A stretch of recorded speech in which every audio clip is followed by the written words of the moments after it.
My name is Daniel Lewis, and this is initiating the peripheral IV.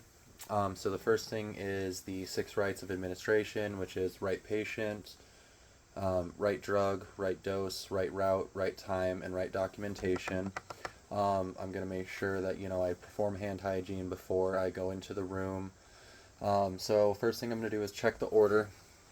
So the orders are to admit and rehydrate the patient with antibiotic therapy. So the first thing is going to be initiate the IV of normal saline, 1 liter to infuse over 6 hours.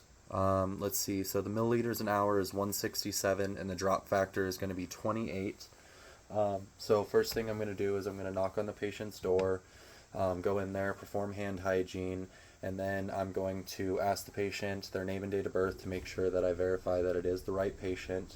At this time, I'll probably go over the patient's history, see if they've ever had an IV done. If they haven't, I'll explain the process to them, tell them how it works, how it's going to be working, what not to do, like not bending your arm if it's right there, anything like that. Alright, so after I do that, I'm going to go ahead and go get all my supplies, which I already have everything here. So I will go ahead and check my IV bag, make sure that it's not expired, it's not, doesn't have any particulates, anything like that. And then before I will administer anything, I'll make sure I, check the patient's allergies, ask if they have any. In this case, they are allergic to penicillin and latex. Once I have this out too, I need to label this with the patient's name, today's date, my initials, the milliliters an hour, I can't think of the term right now, and then the start time and the expected completion time, which at this time it will be starting at 20:30 and ending at 02:30 in the morning. Alright, so now that I have that checked and everything good with the patient, I'm going to go ahead and open up my IV tubing, if I can get it open. And I'm going to go ahead and spike and prime this tubing. And I'm at home, so I don't actually have a pole to hang it on, so I'm just going to have to do it by hand. Alright, so now that I got it done, I'm going to go ahead and close the roller clamp. And while maintaining aseptic technique, I would probably have gloves on at this point, but I'm just verbalizing it. So I will go ahead and remove this cap on the IV and remove the spike cap. And then with a twisting and pushing motion, I'm going to insert the spike into the IV bag. And then I would hang the IV bag. Again, I would have gloves on at this point, but and then so I'm going to go ahead and squeeze this and get it about half full. And then again, I would have gloves on at this point. I'm going to go ahead and take this cap off here, making sure that I do not touch it to anything. And again, this would be hung up on a pole, but I don't have a pole. And then, oh, there it goes. And so I would have this hung up, and while I do that, I'm going to open this roller clamp to get all of the air out of this, and I'm just letting it go into a trash can. Alright. So I opened the roller clamp, not all the way, but pretty much, trying to get all the air out of it.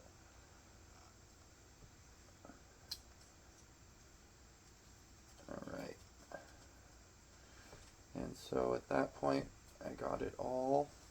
So I'm going to put this cap back on, and then I'm going to check my tubing for any air bubbles.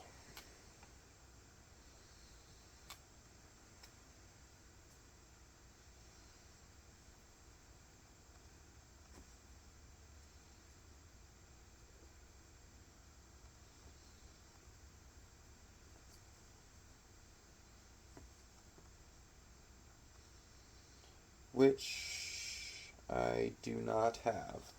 Okay, now that I have that done, so I'm going to go ahead and apply the tourniquet to the patient and find a good vein for that, which, oh, you can't see that in that video. So here I am applying the tourniquet.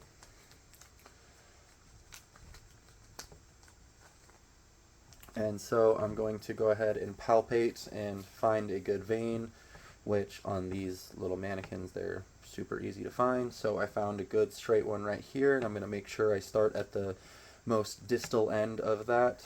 Alright, so now that I have a good vein, I'm going to go ahead and unclamp the tourniquet, and I'm going to get a pad. I don't actually have any pads at home, so I'm just going to use paper towel. Going to go ahead and put that under this patient. And at this time, I'm going to get my gloves on and grab all of my supplies, which I have already gathered.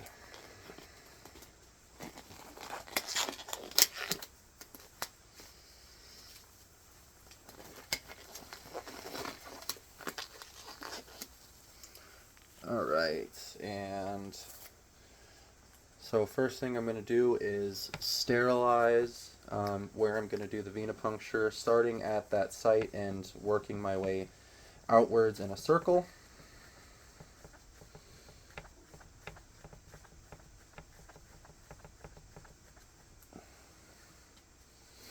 And while I let that dry, I have a couple other things. So I have my saline lock and my IV flush, my gauze, my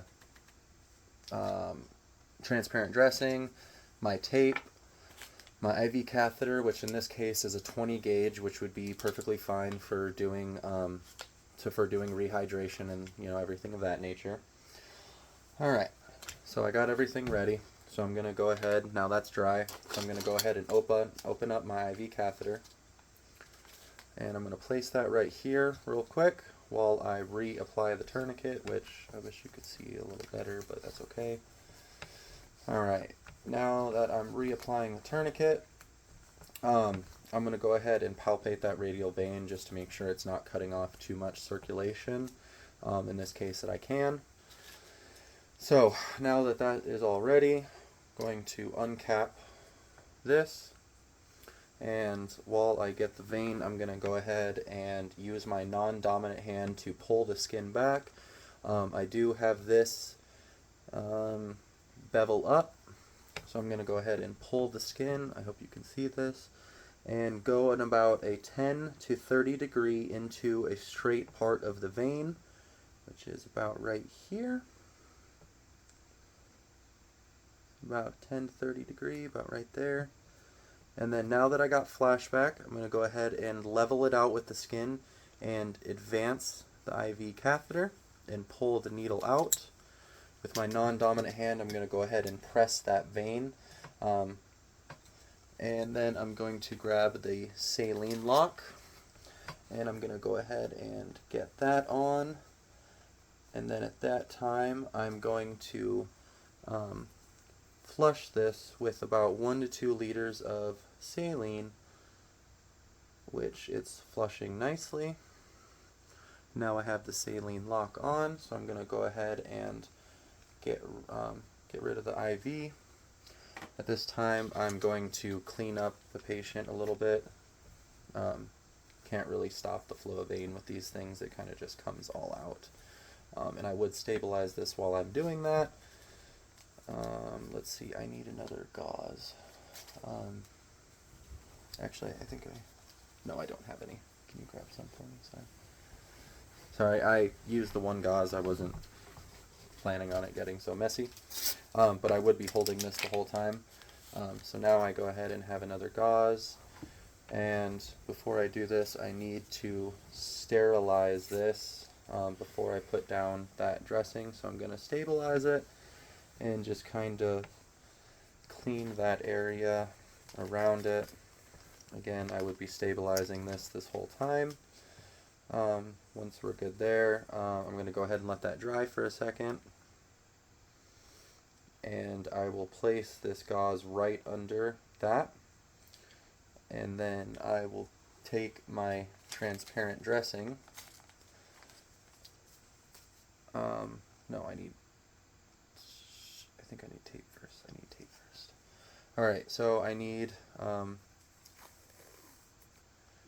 can't remember if I think I need tape first. Okay, so I'm going to go ahead and get a little bit of tape, and I'm going to tape it down the middle, rip off a little piece, and I'm going to go ahead and pull this up. Oh, I need to do this. Okay. And I'll go ahead and wrap this around this, just like this, and really sticking to these gloves. Okay, and then I'll put that gauze back underneath there, and then I will tape that down just like that. Get that other piece of tape, and I will tape that down just like that, making sure that that saline lock is accessible. And then once I do that, I'm going to take my transparent dressing, and it just stuck to me.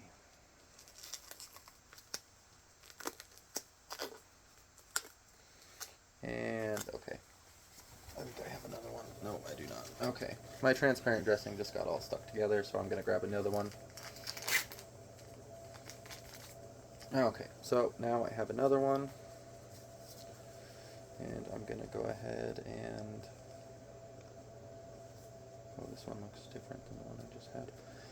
Okay, so I'm going to go ahead and put it right there and apply it over that, making sure that the site where it actually goes in is completely covered. And then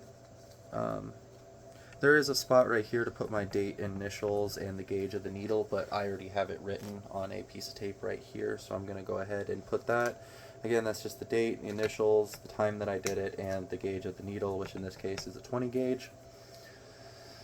Alright, so at this point, when I was first finished, this would go into a sharps container, which I do not have a sharps container at home, so that's just going to go right there. I would throw it away in the sharps container. And then at this point, I am going to grab all of my supplies and clean everything up. So I'm going to go ahead and clean this up right here.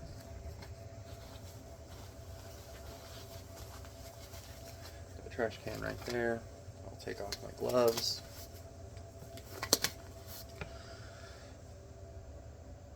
And put on a fresh set of gloves because I got blood all over those ones. My hands are sweaty.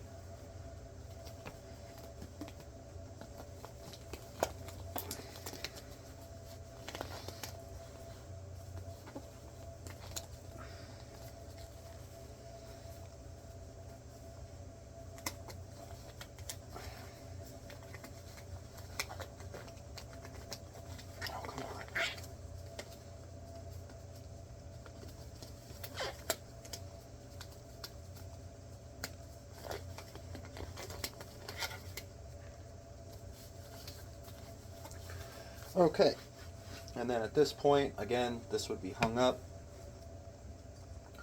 and I'm going to go ahead and find, okay, here we go. Alright, and then so at this point, this top has been on. I'm going to grab a antiseptic swab, and I'm going to go ahead and clean this saline lock before I attach the IV. So I'm going to go ahead and just clean it.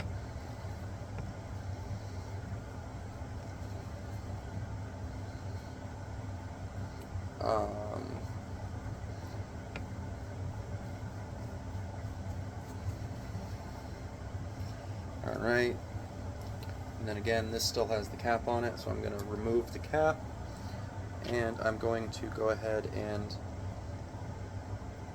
attach the IV, and it's going to go ahead and start infusing. Again, it's going to infuse at the drop factor is 28, so 167 mils an hour. So if this was going into a pump, I would, go ahead and set the pump for 167. Now that I'm done with setting up the IV and everything, I would go and do my nurse's note, how the patient tolerated it, what I did, where the site was, the gauge of the needle, everything like that, exactly what I'm infusing, which is again the 1 liter of normal saline. So I would take my gloves off and go document that. And then the next part of it is monitoring the IV infusion. So let's say that this has been, I left the room, did this, came back 4 hours later, or 3 hours later. And so I'm going to go ahead and come in and take a look at this IV to make sure that there's no infiltration or anything like that. So I'm going to go ahead and check the order first to make sure that, I know what's supposed to be infusing, make sure that flow rate is accurate, everything like that. And then I come in the room, it is the correct solution, everything is good.